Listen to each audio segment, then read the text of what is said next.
meant to be a daughter board to my Raspberry Pi. So the Pi has some limitations. Like if you've driven a servo, it's not really good for driving a servo. I think there's some real-time issues. But if you have like an ESP32 or another kind of daughter board, it's really good for offloading those more real-time things to that. And it should run standalone. Like you could plug them together and use the link to program it. And then depending on the sketch you put on it, you might be able to disconnect it and leave it disconnected in whatever job you have. That is all. And it might help me to get it going, to bring it up here. So I need to have progress next time. Do you have a project in mind that required this, or you just wanted to do it? I really like driving servos. Like I like the idea. I really like the little plotter that someone built using a couple of servos and a Pi to draw on a piece of paper. It's just such a pain to build. So I'd like to have this thing all ready to go with the ports for servos, and and those really good servo reliable connections to do my servo projects. That's awesome. Do you have a, I've never looked into this before. Is it difficult? Like what's the wire protocol that's used for flashing something like an ESP32? You just need a UART. So I don't want to have to build a USB to UART for the built board. So I'm just going to connect the Pi UART to the actual board. There are a couple of pins that are missing from the Pi UART. But I've got a software solution so that you hold a couple of pins high and low to reset the board and to put it in programming mode. So I've got a software solution for that. Nice. That actually reminds me, I was going to ask earlier this month. So at my old house, I had built a custom sprinkler setup that included like the ability to turn things on and off from my phone. I didn't reinstall that because my new house has way too many sprinkler zones. And I don't want to go buy more relays. But I noticed the other day that there was an Ethernet port on the side of it. It's a Hunter. I'm just curious if anyone has ever tried to like talk to an existing sprinkler controller over something like Ethernet, or has a good idea of where I should start in terms of trying to know how to talk to that thing. It might be just serial. They might be using an Ethernet port to do serial. It seems a little more likely, but I don't know what people are doing. So yeah. I did this, not with the sprinkler controller, but we got a new dishwasher, and there's an Ethernet jack underneath. What? So oh, that's too much of a temptation. So I plugged into it, and what I did is I used VintageNet Direct on the Ethernet interface to try to see if I could get messages. And I was getting nonsense, and that's about where I gave up. But something was coming over the wire, whether it was just like we powered on or anything. Anyway, that could be a place. Did they look like completed TCP packets though? I don't know, because I'm not like super versed in TCP, so I don't. Like, I just was trying to read on the wire and just see something coming through, and it was, to me, nonsensical. Interesting. I haven't integrated with sprinkler systems in particular before, but in my previous job, I did a bunch of like AV hardware control for commercial AV systems, and they're going to have a protocol document for it somewhere. I tried looking online here. It looks like there might be a couple protocols. So number one, try to find the protocol spec sheet online if you can. If you can't, contact the manufacturer and see if they'll send it to you. And as a little tip, maybe you might want to say something like you're a system integrator, integrating with it or something like that instead of just a consumer. It might help out a little bit. But when I was legitimately an integrator, I would use that to request documentation, and they'd usually send it to me. Nice. I did find something online where they mentioned you could buy a proprietary like add-on that you apparently plugged into the Ethernet port, but it would join your Wi-Fi and then would would produce like a web server. And I wasn't sure if that web server is running on the add-on that you buy from them, or if that's literally just a Wi-Fi hotspot and the server is running inside the controller. So I thought I also might try that. And I think I would just need to set up my Ethernet to be a UDCP host or server, right? So that it can request an IP, and then I can like try to poke at it and see if there's a server running there. Oh yeah, because like you'd be able to load the web pages that like you'd be able to treat your embedded hardware as like if it were a web client then, right? Is that what you're thinking? Yeah, like I would be like scraping, like, you know, faking out user interaction. So anyway, I'll try a few of those, and I hadn't thought about, honestly, it had not even occurred to me to contact the manufacturer, but I like your pitch there. That could be a good way for me to try to sound interesting enough to be worth emailing back. Any other projects, things that people are looking into? John and I and a guy named Elias over in Greece have resurrected the Drizzle project, mostly because Elias wanted to, and now it turns out John needs it as well. So what did we do? We needed to change the API because Apple bought the company that was running the other API, and they're going to shut it down. And so we switched over to that. And then John was like, hey, why don't we make it a behavior or a protocol? A behavior? I get those mixed up. So that you can just use whatever API you want to. And so we did that. And a few new configs and things. We're also grabbing the wind velocity in the forecast. And so my plan for that is to, like if the wind velocity is too high, to like put a pause on your scheduler, hopefully wait for it to die down. And then Elias is currently working on a whole like Phoenix UI for it in sort of like a poncho layout. So there's active development. That's the lesson here. Active development on the Drizzle sprinkler system project. Nice. Todd, how's the Wi-Fi rebooter going? I gotta know. As with every other side project, I found a few more side projects to work on. So I haven't,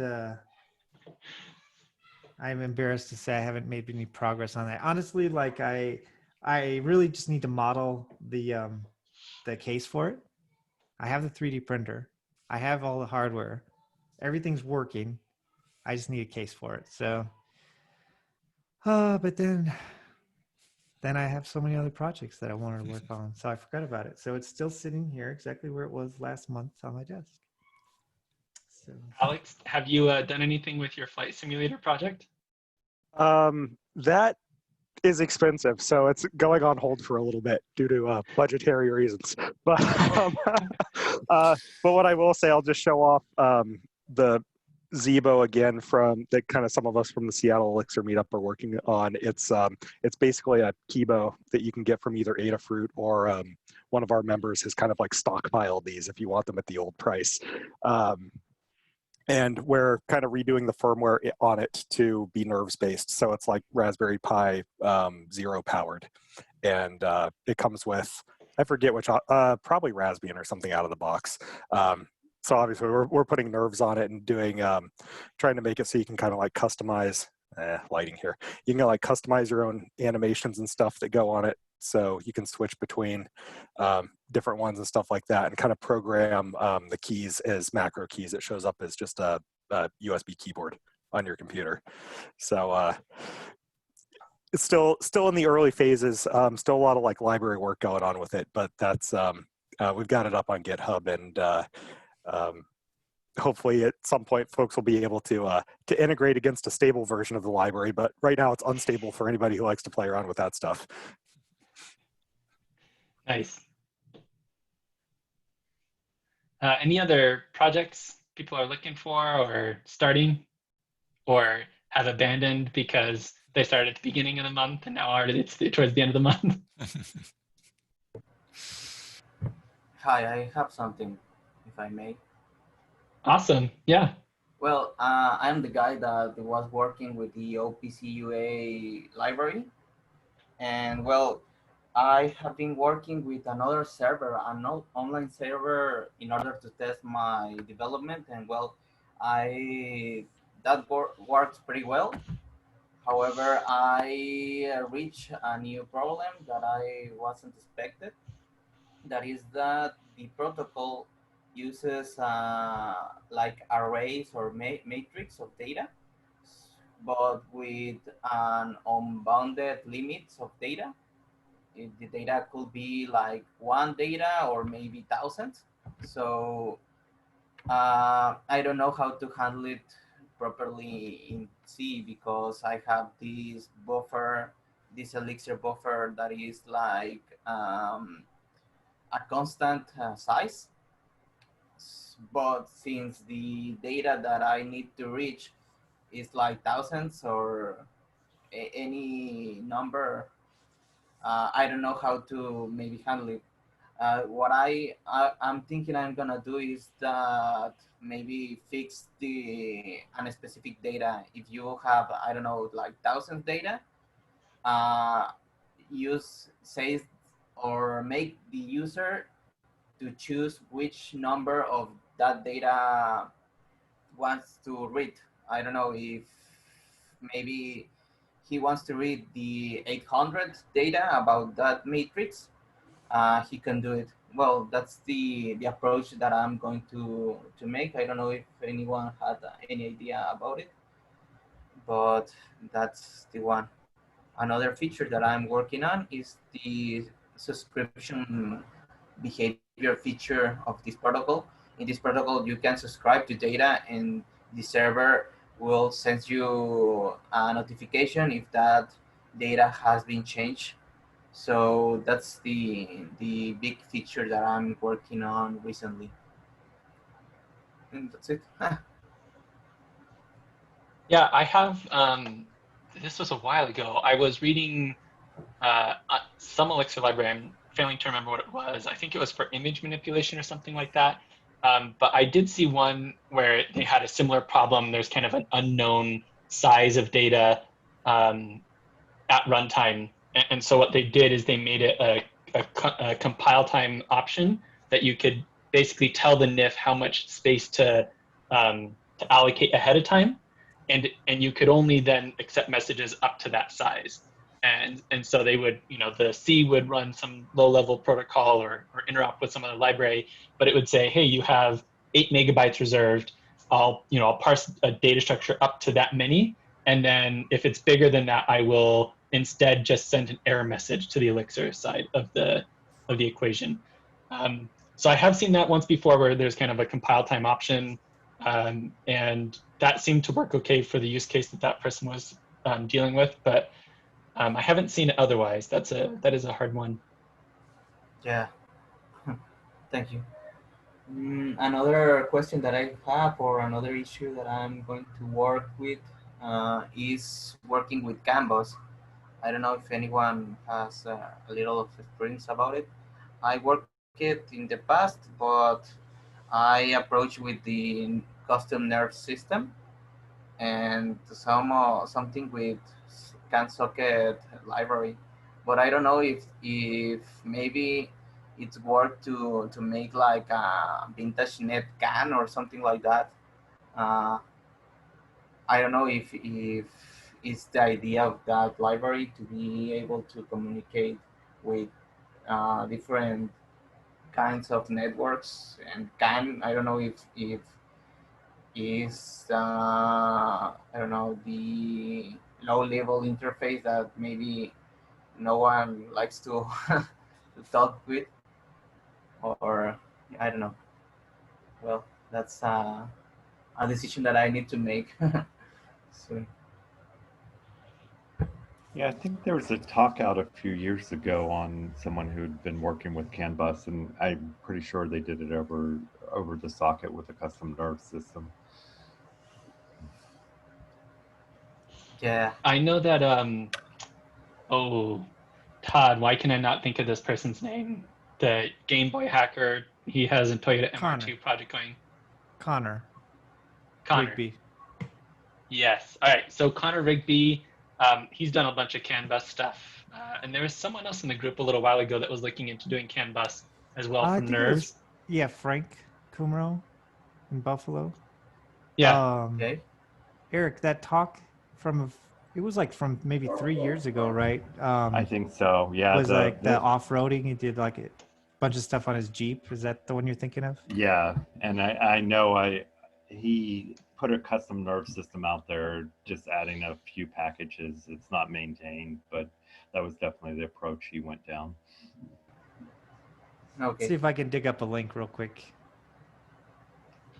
But I also would, if you have questions, Connor Rigby is, let me just make sure. Yeah, he is a member of our Slack group. So if you jump in there and just throw a question in the general channel and maybe just tag him and say, hey, do you have a good place to start on this or whatever? I've always had good experience with asking Connor questions. Oh, thank you. I will do.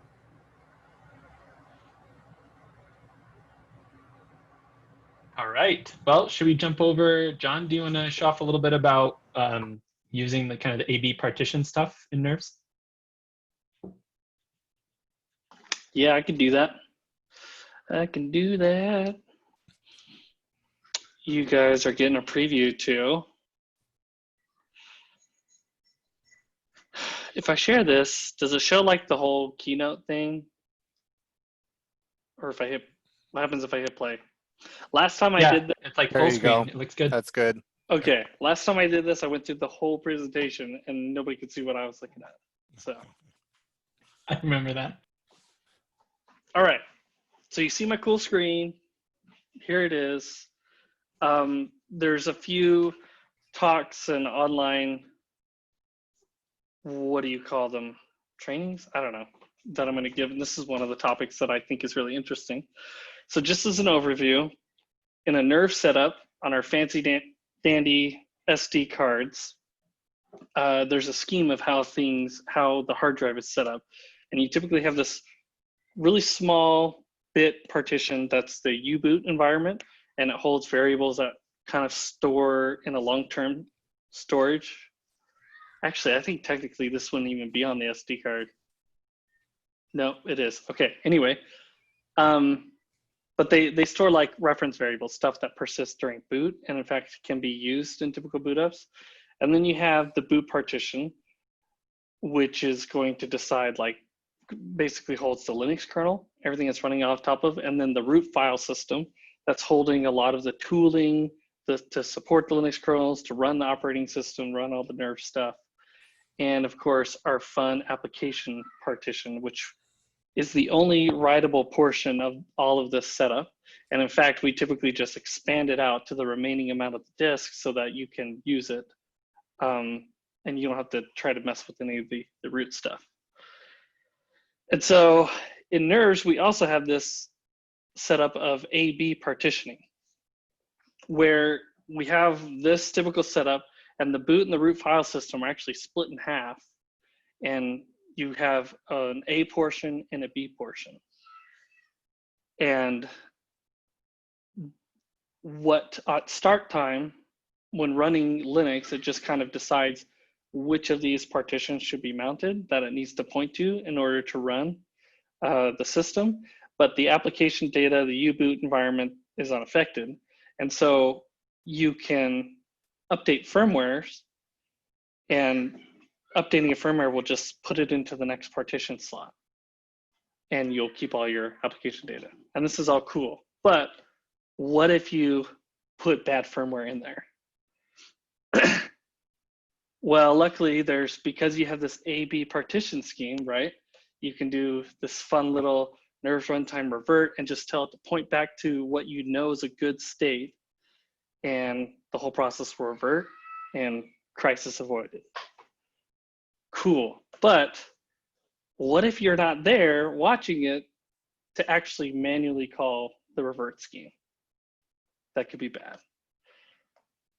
So in BeagleBone, this is pretty well baked in, where you have this U-boot environment when things are getting allocated, But then you can like inject in this little script piece in between the U-boot environment before starting up and mounting the Linux kernel.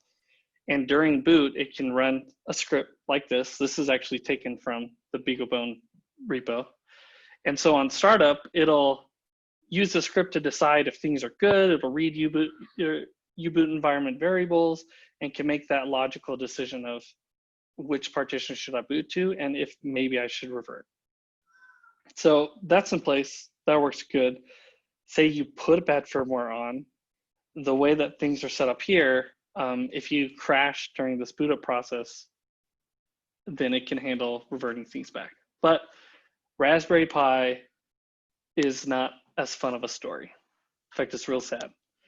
Because Raspberry Pi doesn't let you inject through this U-boot scripting environment and part of the startup, just because of how their boot sequence works. But we had a need at our work to support a different type of startup process, and it just so happened that we could put it into Nerves, and it just so happened that Frank is knowledgeable enough that he basically wrote his own miniature language to where he can actually, to where we, instead of running on U-boot, we'll run on init ramfs. So you put a little language into the RAM, and Raspberry Pi supports running off of RAM before it initializes the boot sequence.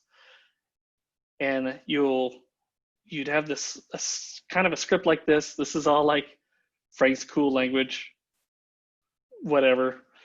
And you run off the RAM, you do the logical, you can, because we've already kind of gotten to the U-boot environment, you can read from U-boot environment variables, run through the same pattern as BeagleBone, and then make that logical choice before Raspberry Pi finishes its boot sequence to tell it where to point for booting. And likewise for reverting. Say something's bad and at this point you can revert. So that's pretty cool. It's pretty awesome.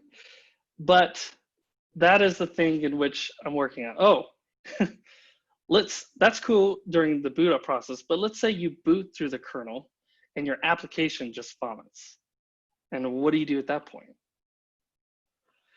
So how do you make this logical choice to go back and forth? Well, what I'm currently working on is, one, getting this init ramfs startup, and then two, you can do this validation more at runtime, so you can have some pseudocode like this where you can do a firmware check at runtime to decide, is everything good or not?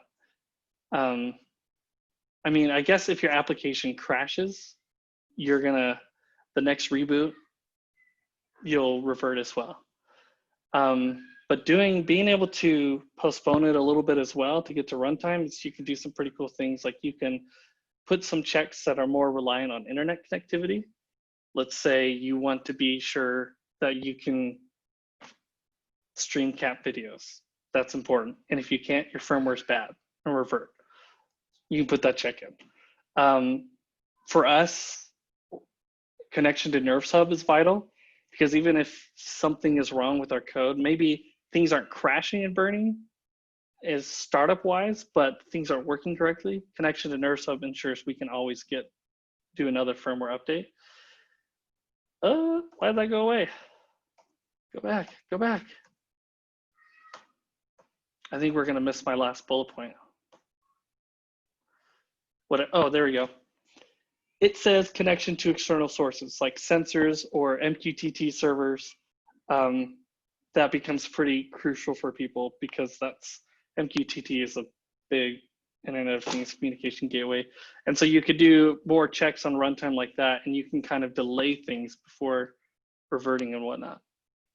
And having this in place is pretty cool because you can prevent the ugly reboot loops.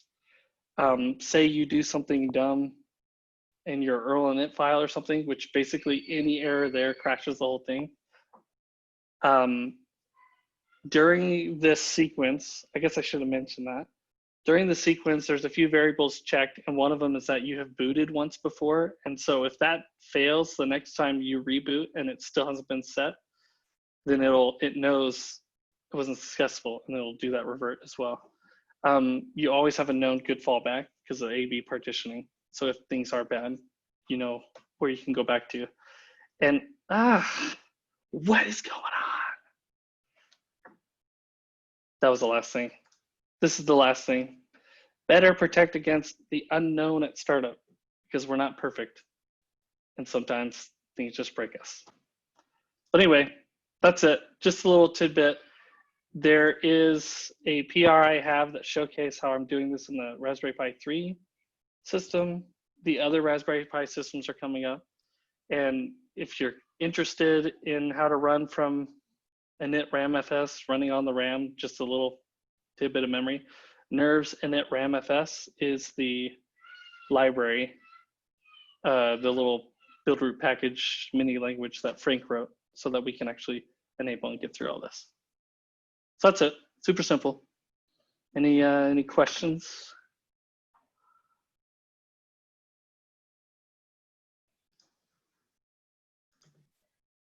Dang, Frank. Frank's always got to be doing that. Throw some other amazing possible solution in there. Yeah, it's super nice. So I'm assuming that the application, sort of the runtime checks that you add in, really is that just a way to kind of communicate back to that other startup script to let it know that, like, hey, the application started, but then you're kind of intentionally telling it that you weren't able to really fully start up successfully?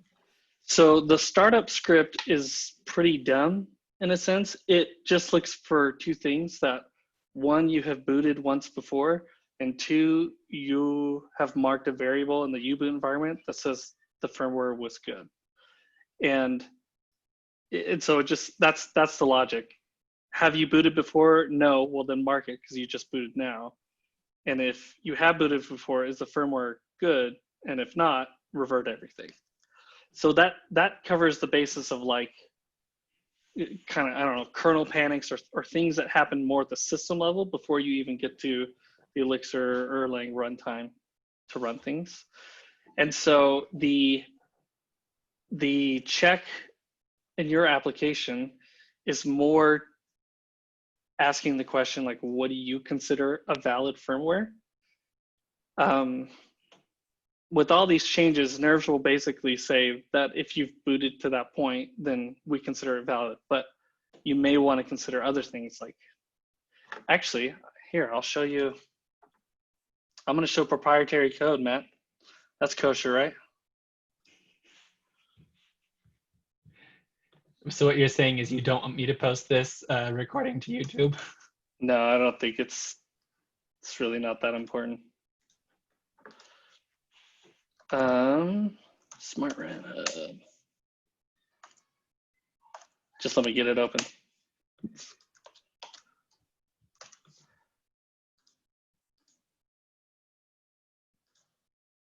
Screen sharing failed to start. Let me try this again. Okay, can you see my fancy, cool code screen? Yep. Uh-huh. So I don't know if any of you are familiar, but there's this module in Erlang called Heart, which is basically the Heart process for hardware watchdog. And you can, and where is my enable? Right here on line 33. With this Heart module, that's just a watchdog process, you can set a module and a function that it will ping every, I think it defaults to every 5 seconds or so. And if that check doesn't return okay, then it just reboots the whole system. So in our setup with this revert process, we make Nerves doesn't mark us as valid. And when we start up, we kind of just go through this module where I set the Heart callback, but then we have some checks like, has the firmware been validated before? And are we connected to Nerves Hub? Oh, I should have showed the LA Access one. Should have showed a different one. But another one, we actually check the MQTT connection, and we give it like 15 minutes. And that's kind of the turn it off and turn it on approach. Like, maybe we're running for 15 minutes, but not everything's working the way we want. So we're just gonna, like, reboot. And the cases that covers is, one, maybe we haven't marked the firmware valid, and doing that reboot will cause that really dumb startup script to say, oh, it wasn't validated, so revert.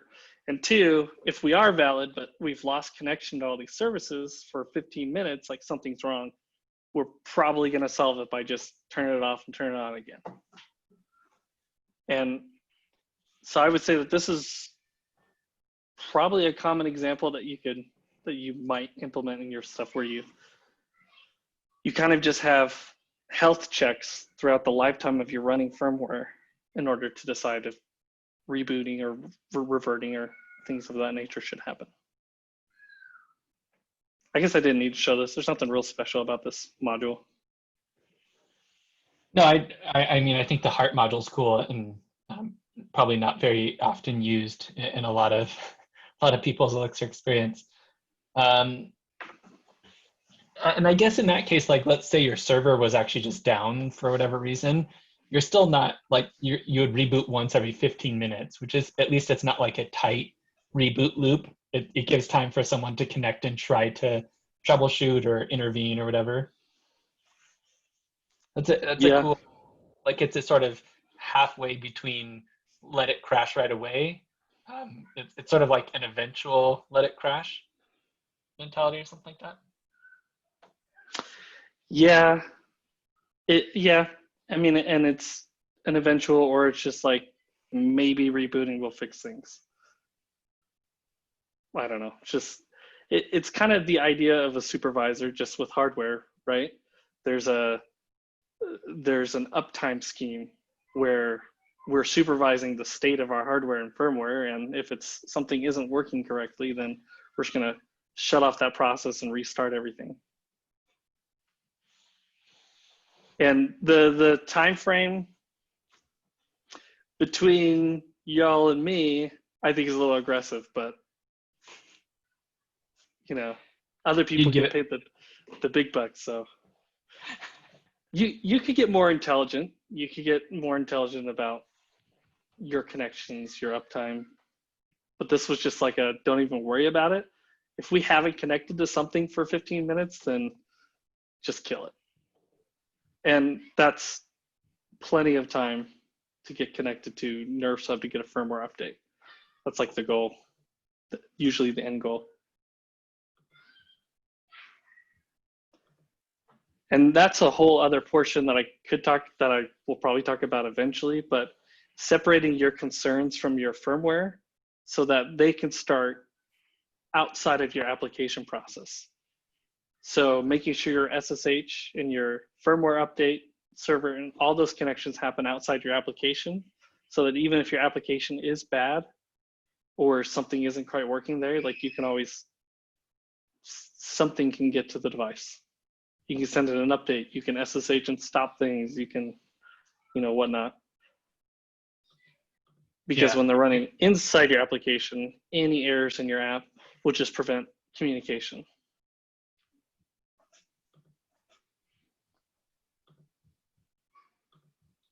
All right. Well, are there any other questions related to this kind of stuff, heart beating or resiliency in a firmware app?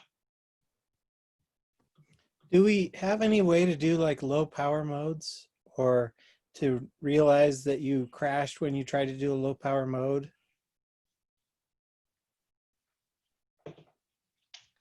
Not that I'm aware of.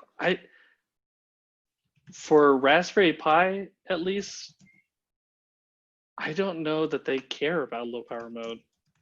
I guess we don't have any hardware support, right? We'd have to add hardware in order to take it in and out of a low power mode. You might be able to do more with BeagleBone, but yeah, I think we're lacking hardware more on that than we are the tooling. Yeah.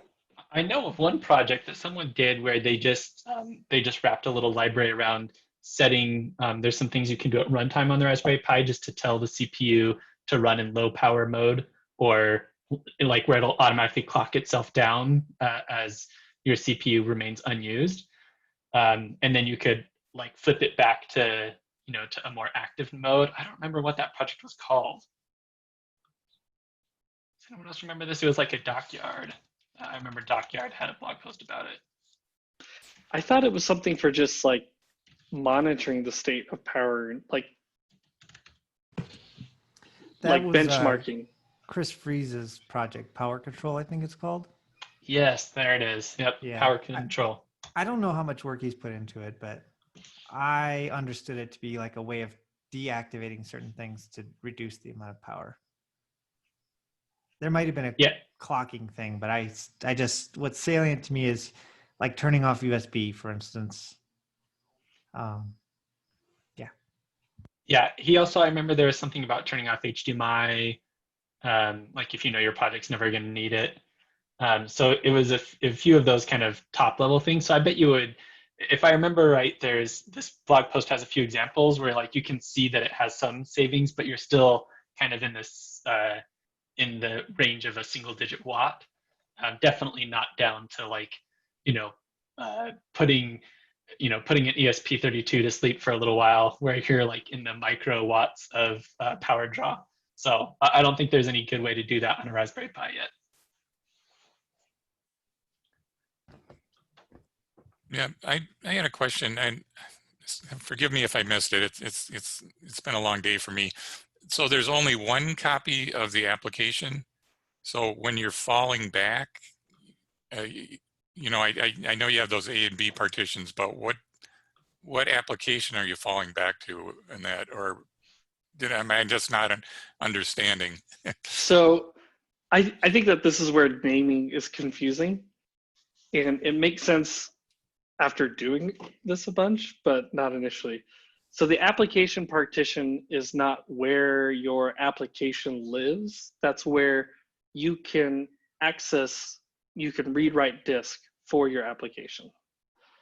So your Elixir application will exist in the rootfs file system.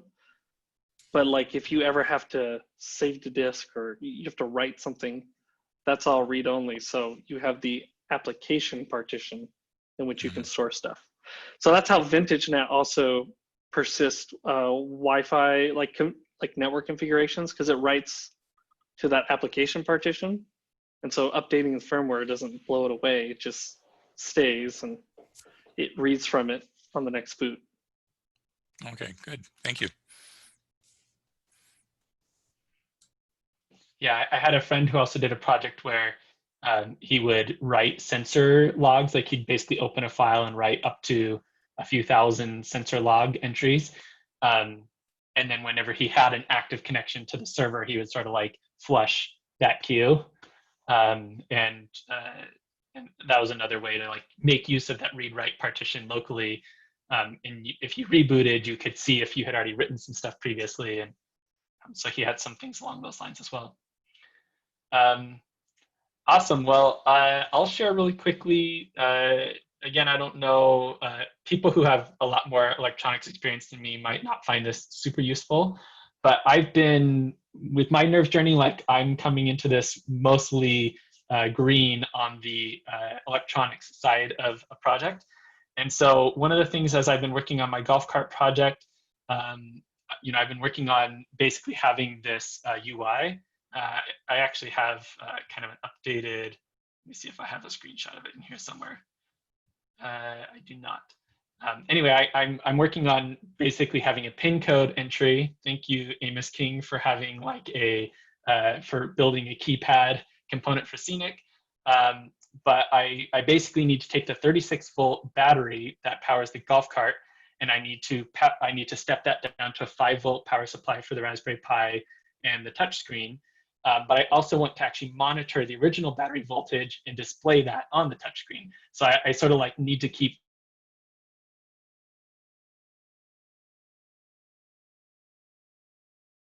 here's like, I keep this little plastic tub around with a breadboard and a Raspberry Pi mounted in there for doing quick experimentation. So I was able to grab this right here is on the bottom, that's a little power voltage. It lowers the power voltage from 36 to 5 volts.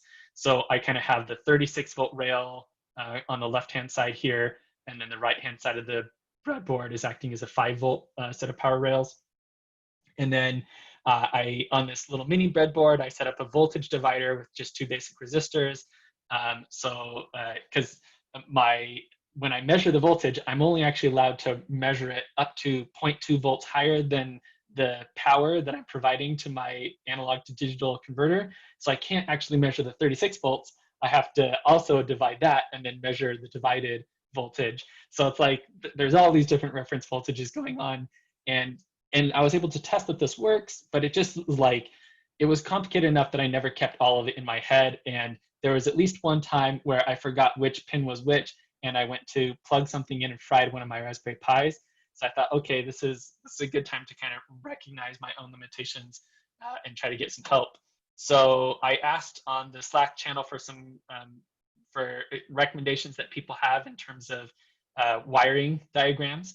And Fritzing was one of the ones that came back. I found this really useful. They had Adafruit, for instance. You can download basically all the components that they sell. They have like a big library that you can just download, and you can add it to your local application. And now every chip that you buy off of Adafruit, you can just pull in here, and it like had this, and the physical dimensions are correct and everything. And so I didn't have a good example of the actual power converter I'm using, so I just left in this little voltage regulator as a sample of that. But it made it really easy for me just to keep a diagram somewhere around in my project that's like, hey, this is how the wiring works to step down that voltage and also be able to read the divided voltage into this ADS here so that I can monitor it and update Scenic all the time. So I found that really useful. And then I also found these little, it's like a breadboard that's in the shape of a Raspberry Pi, and it comes with some headers, so you can solder on a set of headers, and then it's kind of like a semi-permanent breadboard here where you can, I wired in like my I2C connections into the ITC of the ADS, and so that's mounted underneath and soldered on top. This is the chip that's mounted on top is the power converter chip. And so that one I soldered from the bottom and then added a few connections. And now instead of my project looking like this thing with wires sort of all over the place, I'm able to kind of tuck those all in, mount them on top of the Pi, and then this whole little stack just mounts on the back of the touch screen because it's the same size of rails and everything as normal Raspberry Pi.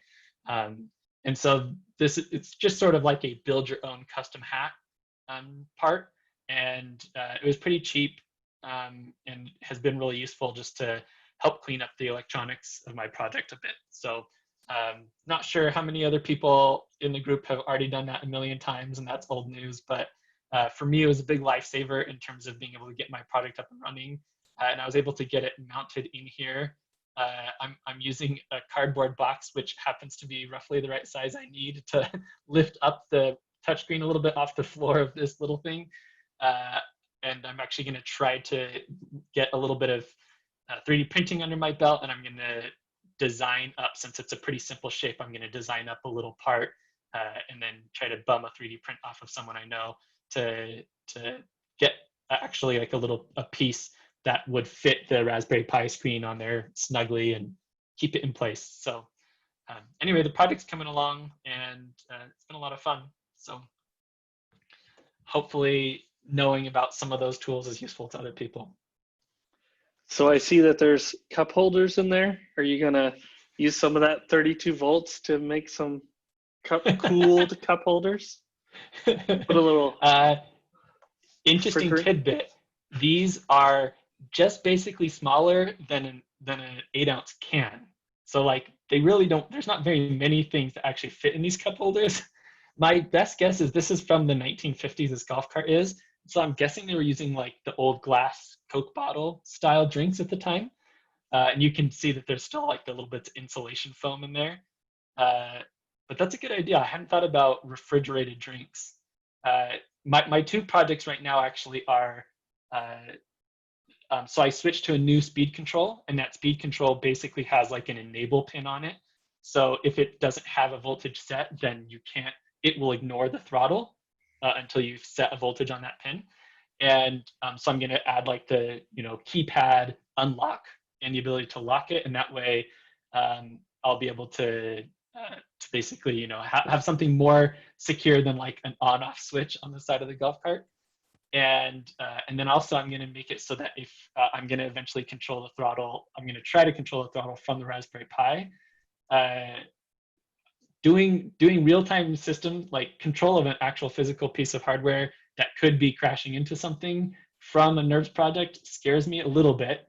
I do have 3 levels of redundancy there. So there is actually an on-off switch just behind the screen. And if you flip it off, it actually cuts power to the speed controller.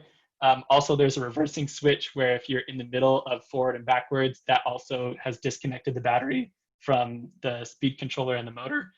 And then I also have a fail-safe switch on the battery itself, just to like fully disconnect it from everything. So I have enough redundancy that I'm going to go for it. But if I control that, that also means that I can tell my kids a pin, and that pin only allows up to 40% throttle or something like that, right? And so I can kind of make like a kid mode for my golf cart here. So those are the planned improvements at the moment. Refrigerated beverages for John will have to wait till after I ship those. I think I tried to do the kind of voltage divider you're talking about in monitoring a solar panel system. I couldn't get it to work, so I ended up getting a little IC that does voltage and power monitoring. And so if you ever want to go over to something like that that does more of it for you, there are some really handy chips, like it's the INA 3221, I think, that does this. Let me write that down. INA 3221. And I've got some in my in my shop. Nice. If you ever need to borrow one, I'll bring it over. Does it just talk like SPI or I2C or something like that? Yeah, it's an I2C device. Nice. Yeah, that's maybe a better idea than me just having the voltage dividers and all this stuff on my chip. I did get it working. If I hook up a multimeter to the battery and compare it to what I'm reading, I'm usually off by something like 0.2 or 0.3 volts, which I assume is just like, you know, maybe the total amount of resistance that I'm adding, you know, throws off the measurement, I'm sure, in some way. Plus it's in parallel with actually using that power for the sake of powering something else. I'm sure there's some other things going on, but if I'm within a volt, I figure, yeah, that's pretty good. My main goal here is if the voltage is ever low enough that I should probably stop using the batteries, I just wanted a quick visual indication of that. But if you want to estimate your mileage, like your Nissan Leaf will do, then you'd want to be able to also look at what your power drain is at any time and factor that in. Good call. Yeah, it would be.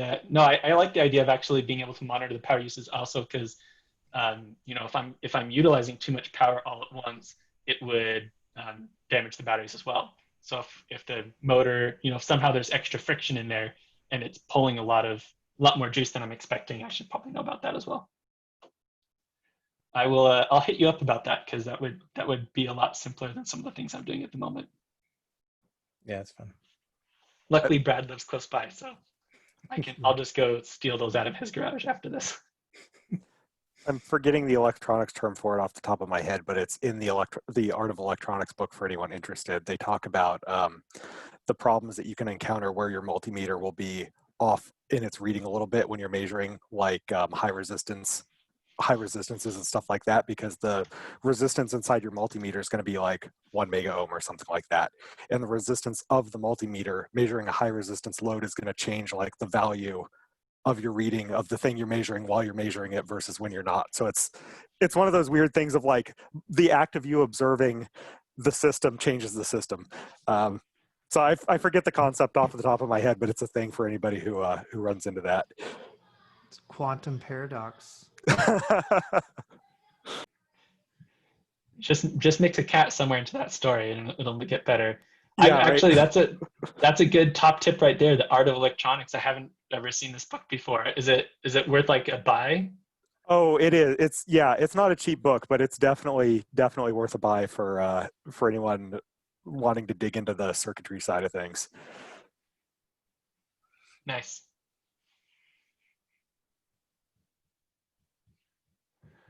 All right. Any other projects? Also, this is a good chance. If anyone has topics that they're interested in for future meetups, good chance to request a topic, and we'll do our best to find someone who can speak to that. We've actually had a lot of luck in the past. People have requested pretty specific topics, and you know, if Connor, if there's a topic that he knows about, he'll jump in on one of the meetups, and so he could pull in Connor or Frank or someone, or go find other experts. And people are surprisingly willing to jump in to a group like this and help share their knowledge. So if people have any ideas they're interested in, let us know.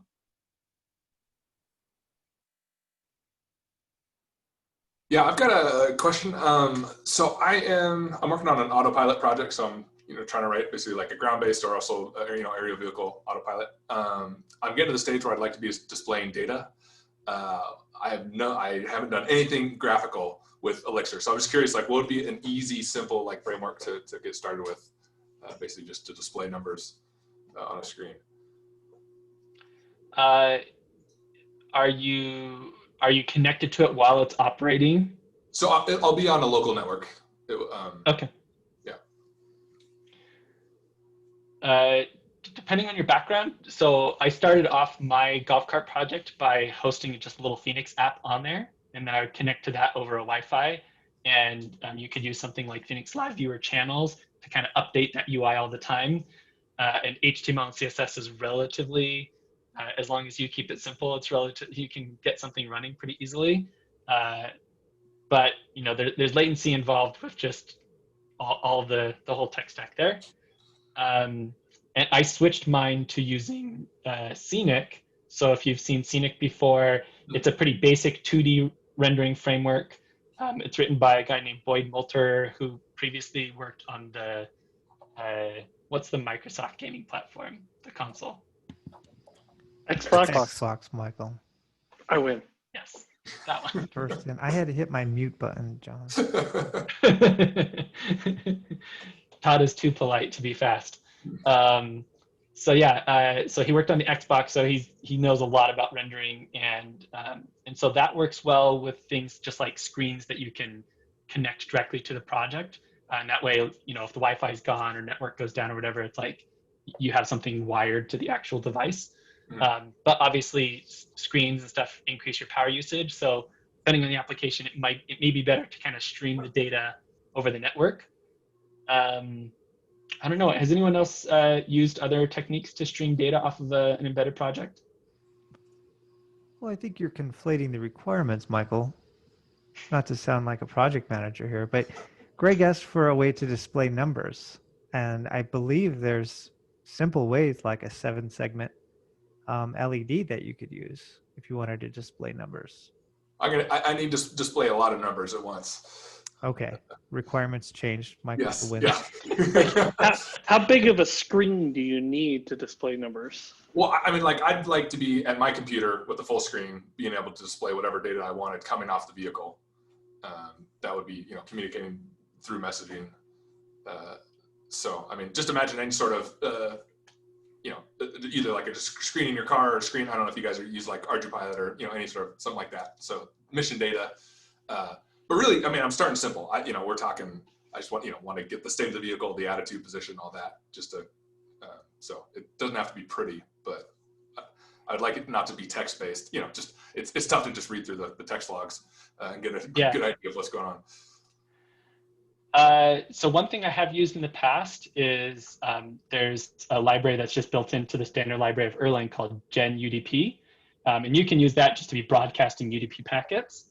And you can just multicast that on that local network, and then have all the UI actually just running on your host machine, so that the UI isn't slowing anything down on the actual device.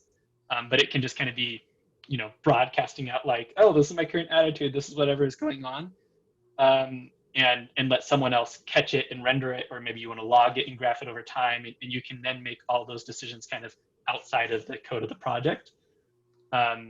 And so I used that in one project, and then I wrote just a little thing that would listen for those specific UDP packets and turn them into, it would report them to a Prometheus server that had Grafana hooked up to it. And that I was using that to kind of like monitor temperature over time in a few parts of my house. But for it sounds like you're more interested in sort of like the what's happening right now scenario. Correct. And in that case, at least UDP is just a fast way to like spit the data over the network with minimal overhead. And if you drop frames, you just grab the next one and Right. render again. Sure. Okay, yeah, and then I can just render it with whatever. I guess I have very little experience with any sort of like graphical, like web-based or browser-based graphical stuff. Yeah. So I guess I'll just. The Scenic library also does run on host machines. So if you did want to write it in Elixir, you could very easily just be listening for those UDP packets and then just be updating UI, and you can run that on a host machine. It uses GLFW for the rendering. But again, it's pretty simple to get up and running with just 2D rendering and animation. So that could be an option. Okay, yeah, I'll check that out. Thanks. Recommending like web server based stuff on embedded hardware usually isn't my first choice to go with. Usually I like the the hardware solutions like mentioned earlier. I forget if somebody already said this. I was kind of like reading up on that that voltage management IC in the middle. So sorry if I spaced out on this one, but this sounds like it could be a good case for Phoenix Live View, where you could just have a really simple web page that gets the streaming data like automatically off the WebSocket that Phoenix Live View gives you out of the box.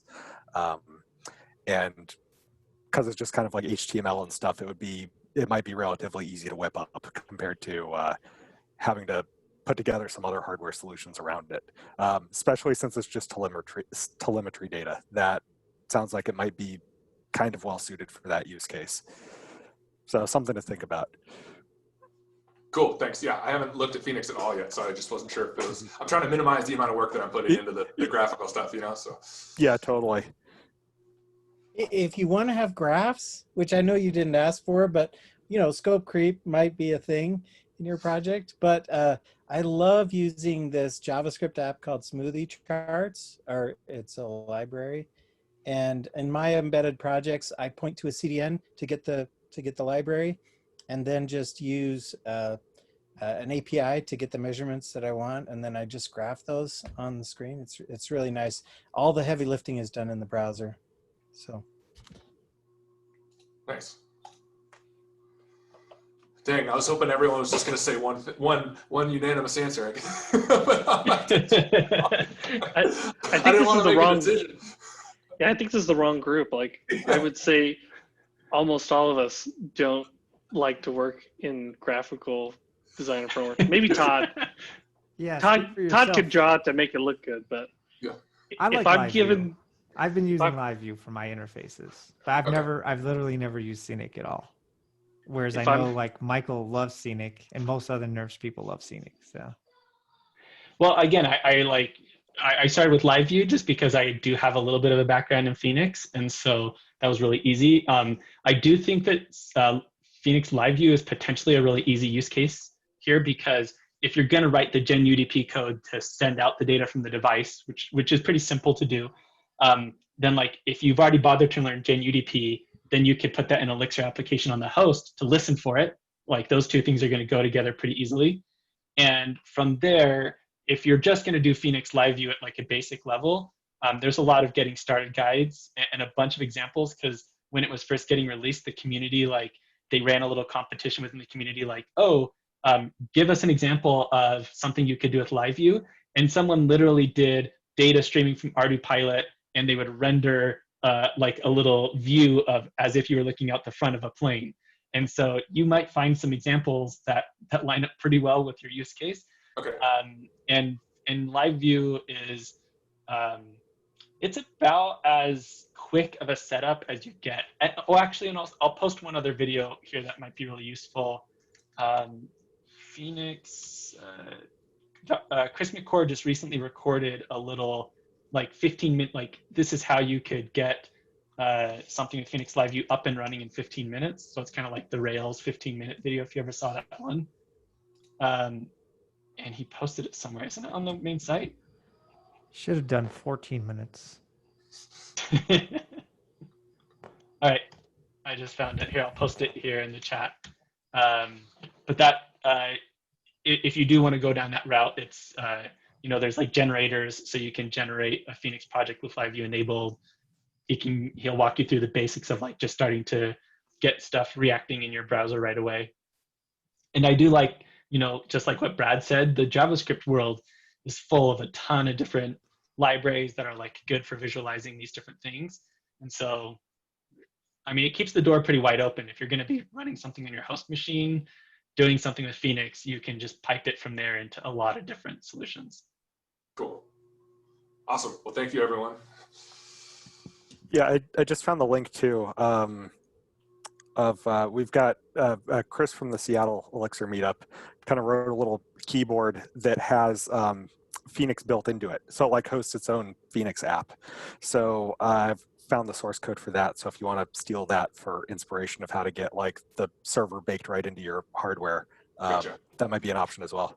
Okay, cool. I posted a link to this. So since NervesConf got canceled this year, or postponed until next year, I guess. It depends on how you want to look at it. How you look at it? Yeah. So the company that was kind of running the NervesConf or sort of initiated it, and they are doing this Nerves in Action series instead, or in addition, or whatever. Anyway, they're doing that now. And so every month they're going to release a video of like a tutorial, I guess, a Nerves tutorial. And so there's a couple talks on there already. I think John's doing a talk, right, John? All right. And I'm gonna be doing a talk and others. So Hideki Sensei, who you might know, Asamu, he's doing a talk. So anyway, yeah, I encourage maybe just clicking on that link and checking that out.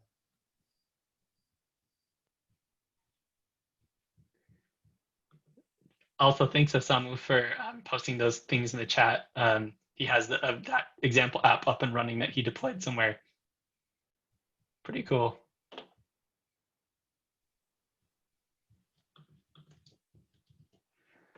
All right, any other topics people are interested in for the future or projects you're working on now?